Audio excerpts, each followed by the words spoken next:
கோவை மாநகராட்சியின் பிரதான நீர்நிலைகளில் ஒன்றான வெள்ளலூர் ஏரி தற்போது கடும் மாசடைந்து காணப்படுகிறது. பல ஆண்டுகளாக தொடரும் இந்த பிரச்சினை தற்போது நுரை பொங்குதல் மற்றும் நச்சு நீர் வெளியேற்றத்தால் புதிய உச்சத்தை எட்டியுள்ளது. ஏரிக்கு வரும் நீர்வரத்து கால்வாய்களில் சுத்திகரிக்கப்படாத சாய கழிவுகள் மற்றும் ரசாயன கழிவுகள் கலப்பதால் ஏரி நீர் முழுவதும் அடர் கருப்பு நிறமாக மாறியுள்ளது. தற்பொழுது கழிவு நீர் அதிகமாக வெளியேற்றப்படும் நேரங்களிலும் ஏரியின் ஓரம் சோப்பு நுரை போல நச்சு நுரை பொங்கி வழிகிறது. இது நிலத்தடி நீரை முற்றிலும் பாதிப்பதாக ஆய்வுகள் தெரிவிக்கின்றன. வெள்ளலூர் குப்பை கிடங்கு மற்றும் ஏரியை ஒட்டிய பகுதிகளில் இரவு நேரங்களில் ரகசியமாக கோழி மற்றும் இறைச்சி கழிவுகள் அதிக அளவில் கொட்டப்படுகின்றன. இந்த ஏரி முழுவதும் தற்போது மோசமடைந்த துர்நாற்றம் அதிகம் வீசும் பகுதியாகவும் மாறியுள்ளது. வெள்ளலூர் ஏரியை பாதுகாக்க தன்னார்வலர்கள் மற்றும் பொதுமக்கள் தொடர்ந்து குரல் கொடுத்து வருகின்றனர்.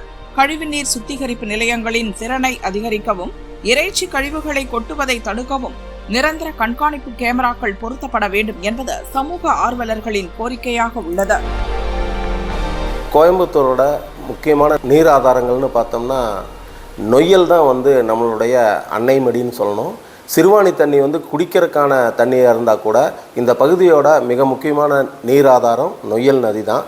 நம்மளுடைய நிலத்தடி நீருக்கு அதுதான் அடிப்படையாக இருக்குது.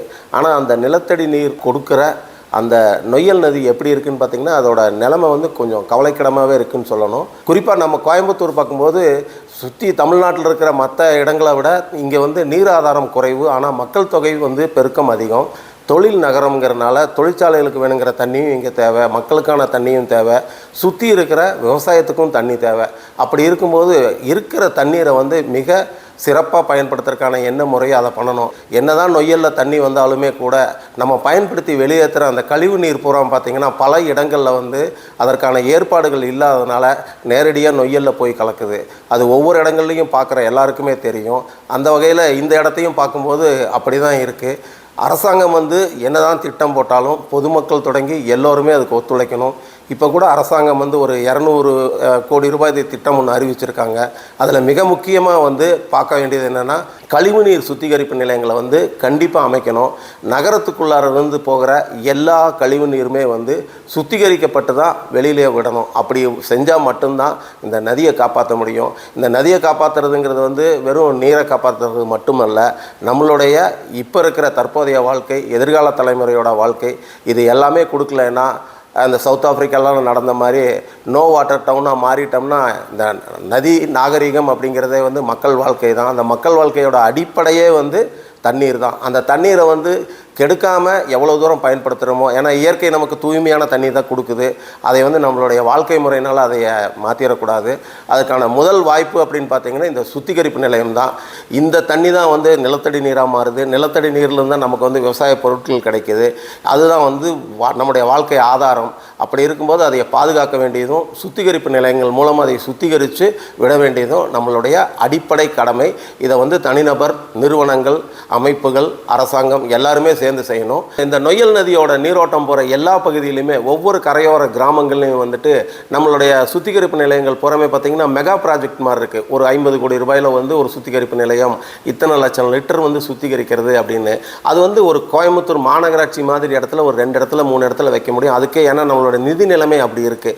அப்படி இருக்கும்போது ஆனால் அது மட்டும் இல்லாமல் சின்ன சின்ன கிராம பஞ்சாயத்தில் கூட அதை வைக்க முடியும். அதை தொண்டு நிறுவனங்கள் அல்லது ஒரு தொழிற்சாலைகள் சிஎஸ்ஆர் ஃபண்டுன்னு சொல்லுவாங்க. அதன் மூலமாக நீங்கள் சின்ன சின்ன சுத்திகரிப்பு நிலையங்கள் அங்கங்கே வச்சோம்னா மேற்கிலிருந்து வரும்போது ஒரு 10,000 பேர் இருக்கிற ஒரு கிராமம் இருந்ததுனாலோ இல்லைன்னா ஒரு சின்ன டவுன் இருக்குதுன்னா அதிலிருந்து வரதை அங்கேயே சுத்திகரிக்கும் போது இதோடைய வீரியம் கொஞ்சம் குறையும். அப்படி இருக்கும் பொழுது ஒரு மழைக்காலமெல்லாம் வரும்போது நல்ல தண்ணீர் வர்றதுக்கான வாய்ப்புகள் இருக்குது. சுத்திகரிப்பு நிலையங்கள் தான் இன்றைக்கி இருக்கிறதுல ஒரு சிறந்த தீர்வு. இதை தாண்டி நம்ம எல்லாருமே இந்த நதியை காப்பாற்றிடுவோம் அப்படின்றதுன்னா இந்த சிக்கலே கிடையாது. அந்த வகையில் மாநகராட்சி மட்டுமே இது அந்த பெரிய சுத்திகரிப்பு நிலையங்கள் இல்லாமல் சின்ன சின்ன கிராமங்களில் கூட செய்யணும். தொழிற்சாலைகள் அல்லது சாதாரண நிறுவனங்களில் கூட ஒரு சுத்திகரிப்பு நிலையம் நம்ம வைக்க முடியும். ஒரு 2000 பேர் 5000 பேர் வேலை செய்கிற ஒரு தொழிற்சாலை இருக்குன்னா அவங்க வந்து அந்த நீரை சுத்திகரித்து அதை ரீயூஸ் பண்ண முடியும், மறுபயன்பாட்டுக்கு கொண்டு வர முடியும். திருப்பூர் போன்ற இடங்களில் சில தொழிற்சாலைகளில் அதை செஞ்சுக்கிட்டு இருக்காங்க. 100% ஒரு 1000 லிட்டர் தண்ணி எடுக்கும்போது அதை சுத்திகரித்து ஒரு 900 லிட்டர் வந்து அவங்க மறுபடியும் பயன்படுத்தும் போது 900 லிட்டர் வந்து நமக்கு மிச்சமாகுது.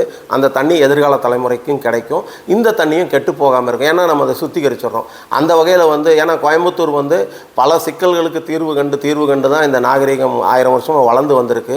அதுவும் தொழில் நகரமாக இருக்கும்போது இந்த தொழில் நகரமாகவே நீடிச்சிருக்கணும் அப்படின்னா இந்த மாதிரியான அறிவியல் தொழில்நுட்ப பயன்பாட்டை வந்து நம்ம கையில் எடுக்க வேண்டிய அவசியத்தில் நம்ம இருக்கிறோம்.